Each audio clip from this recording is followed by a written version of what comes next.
Hello. My motor broke again.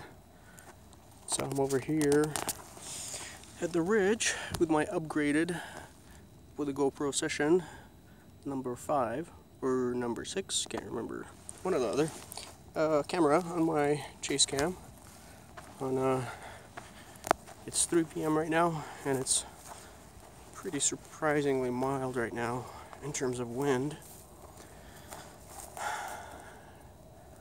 I don't like doing forwards here because there's not much room for error. But it is 3 p.m. and hopefully the thermals, if there are any, are developed. And we'll see how that goes. Might try a different spot over there. I don't know, we'll see.